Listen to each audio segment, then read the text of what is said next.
السلام عليكم ورحمة الله وبركاته. آه، هنشرح في الفيديو ده بس جزئية ناس كتير فاهمها غلط في الحتة اللي هي بتاعت موضوع البوردر. اللي هو بيبقى طبعا احنا عارفين إن العناصر الاليمنتس في ال HTML، سواء كانت div كانت باراجراف كانت أي حاجة، بيبقى شكلها واخدة شكل مستطيل. أي عنصر بيبقى واخد شكل مستطيل كده. تمام. آم، ويبقى جواه المحتوى اللي هو الكونتنت في المساحة اللي أنا راسمها باللون اللي هو الرصاصي اللي جوه ده الكونتنت. حوالين الكونتنت بيبقى في حاجة اسمها البوردر، وبيبقى لها سمك معين. البوردر اللي هو الحدود يعني. فأنا عملت البوردر في الرسمة دي كده، اللي هي اللي بالأزرق دي. أنا متخنها بس شوية، يعني هي البوردر ممكن تكون أرفع من كده شوية، ممكن تبقى بالسمك كده مثلا كده أو كده، أو بتبقى يعني بسمك خط كده. بس أنا بس هنا متخنها في الإيه، في المثال ده عشان اشرح الجزئيه دي. تمام. انا مش هتكلم بالتفصيل عن الكود وكده، ولا عن البادنج ولا عن الكلام ده كله. انا هتكلم بس عن آه، نقطه في اللي هي ازاي المتصفح بيتعامل مع البوردرز، لان دي ممكن نستغلها في الاخر، واوريك مثال عملي في الاخر ازاي ممكن نستغل القصه اللي انا هقولها دي في ان احنا نعمل تريكات وحاجات كده في الايه، في موضوع البوردر ده الشائع، الناس كلها لما تيجي تتعلم البوردر بتتخيله كده ان هو البوردر. انا شايف شكله دلوقتي ان هو عبارة عن مستطيل وله سمك. فانت ممكن تفترض ان شكل البوردرز دي، يعني لو جينا نقسمها لاضلاع، هم 4 اضلاع، اتنين بالطول واتنين بالعرض، هيبقى شكلهم عامل كده. لو انا جيت فكيتهم كده اهو، كل واحد بعدته عن التاني، يبقى شكلهم عامل كده. يعني انا لما جيت كتبت الكود وقلت له مثلا اعمل لي البوردر مثلا سمكه 10 بكسل، راح عامل لي السمك اللي هو الحته دي كده تخن يعني، تخنه تخنه كده، ده الحته دي كده، ده السمك 10 بكسل. فهو راح عامل لي ايه، راح عامل لي 4 اضلاع. كل الضلع ده مثلا تلاقي سمكه 10، وده 10 السمك اهو، برضه 10 كده، وده سمكه 10، وده سمكه 10. الحقيقة بقى إن الكلام ده غلط. ليه؟ تعالى بص، تعالى نفترض إن ده اللي بيحصل، ونشوف ليه الكلام ده غلط. لو فرضنا إن ده اللي بيحصل فعلا، يعني تعالى نلم البوردرز اللي إحنا عملناها دي كلها، اللي هي كلها سمكها اللي هي بتبقى حوالين الكونتنت. يعني أنا جيت كونتنت أهو، تخيل الكونتنت ده فاضي، مفيش حوالينه حاجة، يعني الأزرق ده مش موجود. وأنا جيت قلت له إيه، يعمل لي بوردر بالسمك ده حوالينه. فهيروح المتصفح يعمل إيه؟ هيقوم عامل لي 4 أضلاع كده بالشكل ده، وبعدين يبدأ يجمعهم. تمام. طيب تعال نشوف التجميع كده، النتيجة هيبقى شكلها عامل ازاي. بص كده، أنا جيت جمعت ال4 أهم. بص من بره، إيه اللي حصل؟ هل أنت شايف إن المساحة اللي خدها البوردر اللي هو اللي بالأزرق هي نفس المساحة اللي تحت؟ لا، زادت. صح؟ ليه؟ لأن بص كده، أنت عندك هنا، يعني لو أنا خدت الضلع ده كله اللي فوق، الضلع اللي فوق ده كله هيبقى شكله عامل كده، اللي هو ده. ولو خدت الضلع ده اللي هو اللي على اليمين ده كده، لو خدت مثلا الضلع اللي على اليمين ده اهو كده، كده انا بكرر ايه، انا بكررت الحته دي. لان الحته دي الجزئيه دي كده موجوده، ما انا خدتها قبل كده لما جيت خدت اللي فوق. انا خدتها اصلا، خدت الحته دي. فانت عايز تاخد ده وتاخد نفس الحته معاه، تاخد نفس الحته دي تاني، فانت كررتها. ومش مع الضلع ده بس، ده انت مع الضلع ده وده وده، مع ال4 اضلاع. فطلع عندك 4 حتت زياده. بص كده، طلع عندك 4 حتت زياده. طيب هتقول لي مفيش مشكلة، المتصفح يقصهم. ماشي، يعني هنقص ال4 دول. يعني أنا بعد ما أعمل البوردر، بص لاحظ معايا كده إيه اللي هيحصل. المتصفح هيبدأ هيشتغل إزاي. هو لو مشينا بالطريقة دي، يعني هو هيعمل البوردر اللي هي بالأزرق، وبعد كده يجي يشوف 4 حتت زيادة يقوم قاصصهم.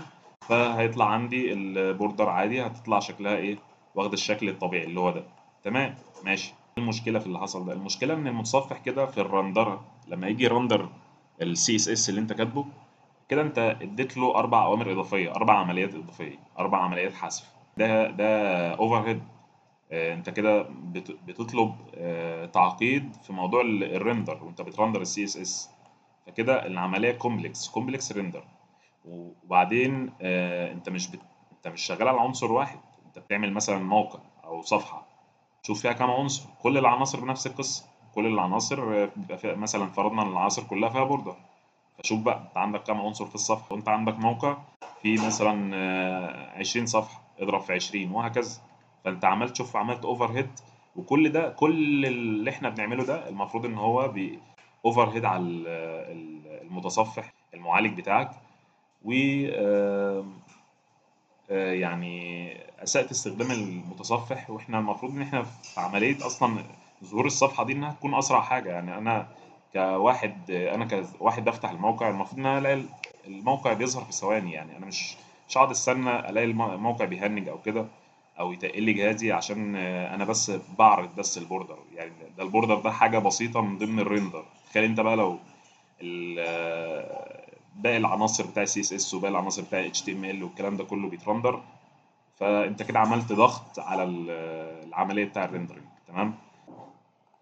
اه، كده المتصفح بقى بيشوف البوردرز ازاي بالشكل اللي انت شايفه ده كده. هو بيشوف البوردرز انها عباره عن مستطيل كامل مكون من 4 مثلثات. يعني مثلث يمين شمال فوق تحت، والاربعه لو جيت جمعتهم جنب بعض دخلتهم في بعض كده هيطلع شكلهم مستطيل زي ما انت شايف كده. طب امال فين الكونتنت؟ الكونتنت بقى بيجي في النص، يعني بص كده، بيجي فوقهم كده، بيجي فوقهم بالشكل ده كده، بيغطي عليهم. فبيديك الشكل اللي انت شايفه ده ان هو ايه، كأن هنا في الحتة اللي هي اللي فوق دي كده كأن عاملة زي شبه منحرف كده، اللي هو واخد الشكل ده. ده شيء اسمه شبه منحرف. وكذلك ده وده وده. ماشي. الأربعة بقى على بعضهم لو جيت، طبعا هم بياخدوا نفس اللون. يعني لو أنا جيت اديتهم كلهم نفس اللون زي كده، وجيت كمان شلنا الزوايد اللي أنا عاملها دي، يعني شلنا دي كده، حصل بقى شكله شكل مستطيل زي ما هو بيظهر معانا كده، زي ما كان ظاهر عندي في الكونتنت هنا كده. بس فهو شكل مستطيل، بس هو أصلا مش مستطيل. يعني دي مش أضلاع، دي مثلثات، بس احنا لما حطينا فوقها الكونتنت راح ماسح منهم الجزء اللي انت شفته ده كده. تمام. طبعا ده اسهل في ايه، انا حطيت بس هو المتصفح لما جه عمل البوردرز عمل ايه، هو بس جاب 4 مثلثات وحطهم جنب بعض وحط فوقهم الكونتنت. يعني فرش الارضيه، حط ال4 مثلثات جنب بعض، زي ما تيجي لما يكون واحد مثلا بيعمل تورته كده، حط الارضيه اهو وعمل تورته، وبعد كده راح جه حط الكريمه فوق اهو بس، فدارت على اللي تحت. بس ده اللي حصل. لا هو يعني وفر بقى المجهود اللي هو كان آه، هيقعد يعمل اضلاع، وبعد كده يبقى يحذف الزوايد اللي عنده دي. واصلا الحتت الزياده اللي هي طلعت دي ممكن تعمله مشاكل اصلا غير متوقعه. يعني ممكن تعمله مشاكل بعد كده وتدخله في حسابات معقده آه، في الخواص اللي هي بتاع البوردرز والكلام ده. بص كده المثال ده، انا مثلا ايه عامل هنا كاتب if you want to learn EF core. فانا ايه، في ناس ممكن تقرا EF core دي ما تفهمش معناها ايه EF core ده، فانا عامل عليها بص كده، لو جيت شاورت عليها بيطلع لي حاجه اسمها تول تيب. تول تيب دي يعني زي اداه ارشاد كده، اللي هي يعني بيفهمك الحاجه دي لما تيجي تقف عليها يديك المعنى بتاعها، او مكتوب عليها انتي فريم ورك كور. تمام. لو تلاحظ بقى بص كده، في سهم نازل منها كده، السهم اللي هو الحته دي اللي نازل تحت ده، السهم ده بقى انا عملته ازاي؟ دي بقى التركايه هنا. انا استخدمت الكلام اللي احنا قلناه من ساعتها ده، انا وظفته هنا. تعال نشوف ازاي. بص كده، انا جيت عملت الاول، انا عملت عادي يعني كونتنت عادي زي اللي انا كنت عامله، اللي هو مش عارف، اللي انا كنت كاتب if you want to learn مش عارف ايه. فده الكونتنت عادي، هو ده اللي انا عامله. تمام. وجيت فوقه عملت تول تيب. التول تيب دي برضو عباره عن كونتنت. يعني انا جيت كده عملت تول تيب. انا مش هشرح ازاي بنعمل التول تيب، انا هشرح بس الجزئيه دي اللي هي ازاي انا نزلت الحته دي من تحت. هي التول تيب اصلا عباره عن كونتنت تاني بس مخفي، يعني بيظهر بس لما تيجي تشاور عليه. فعملت تول تيب هنا كده شكلها ايه، دي تول تيب. ادي التول تيب، هي عباره عن كونتنت فوق كونتنت.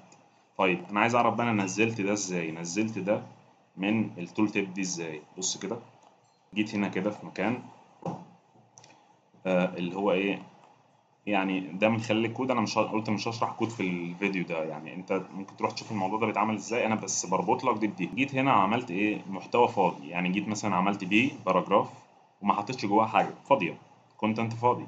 تمام. وبس عملت له الكونتنت الفاضي ده مش هيبان اصلا الا لو عملت له بوردر.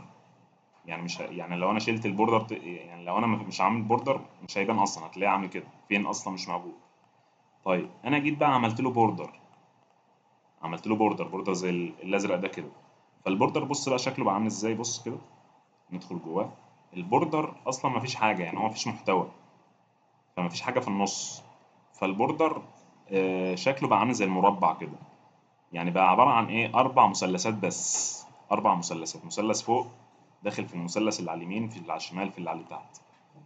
تمام. يعني لحد دلوقتي انا عملت دي ازاي، عملت المربع ده ازاي، عملت ايه، محتوى فاضي، كونتنت فاضي، وعملت له بوردر. بس خليت البوردر يعني ايه السمك بتاعها كبير شويه عشان يبان بس 6 بكسل مثلا. تمام. وجيت ايه خليته بالشكل، هو طلع معايا بالشكل ده مربع كده. بقى عباره عن ايه، اربع مثلثات. دي اللي هي البوردر توب، ودي البوردر بوتوم، ودي البوردر رايت، ودي البوردر ليفت. انا بقى مش عايز التلاتة دول اللي فوق دول، انا مش عايزهم، انا عايز دي بس عشان هاجي احطها تحت الزقها تحت. فرحت عامل التلاتة دول اللي هي البوردر رايت وليفت وتوب، عملتهم ايه ترانسبيرنت، يعني عملتهم شفافين. يعني مش هيبانوا اصلا، لو حطيتهم في اي حاجه مش هيبانوا، كاني شلتهم يعني من الاخر. وجيت هنا ايه، انا بقى ده اهم حاجه عندي هنا، رحت واخده وبس قعدت العب في البوزيشن بتاعته. رحت قاعد مغير البوزيشن بتاعته، رحت منزلها ومطلعها مثلا من الحته دي. طب حبيت ان انا مثلا ايه اطلعها من تحت عادي، بتلعب برضو في البوزيشنز، بتلعب في الارقام وكده، وتقوم منزلها مطلعها من تحت. نفس الفكره اللي انا عملتها في الايه في المتصفح.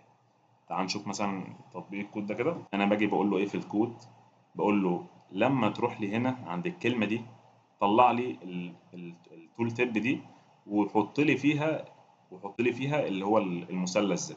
تمام. تعال نشوف ده ازاي بالكود. هنا بقول له ايه، لما تيجي عند التول تيب تكست، اللي هي الشريط اللي بيطلع، اللي هو مكتوب فيه انت فريم ورك كور. بقول له لما تيجي عنده بعده ضيف لي عنصر فاضي.